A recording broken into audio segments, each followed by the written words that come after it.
Harris has got it, and he will score untouched, and the Canes are rolling. In response to the COVID-19 pandemic, the ACC established a medical advisory group to create standards for return to play, aspects of testing, and protocols. As part of that process, Mako was identified as a partner for the day before game testing for football.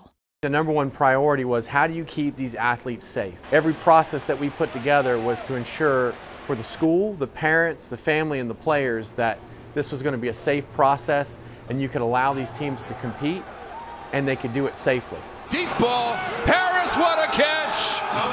Touchdown Orange! We knew we would have to provide a solution that was an end-to-end solution. So from front to back, it's all Mako people, from when we start packaging the kits up at the first of the week till we fly or drive those samples back at the end of the night, and we test until 2 or 3 a.m. in the morning. To find a partner in Mako that was willing to jump through hoops, to fly planes out to places to get these tests done, to commit to turnaround times. The ACC has done a good job in laying out the plan, and Mako's done a good job in designing and executing a plan to make it happen on a day-to-day basis. But we had to come up with a process that really worked, and we could get results turned around in a 12 to 24-hour process and make sure we met the tight deadlines that were tasked to us. Most football games are played on Saturday, so that means we could have teams at Boston College and Notre Dame and Miami all playing at the exact same time.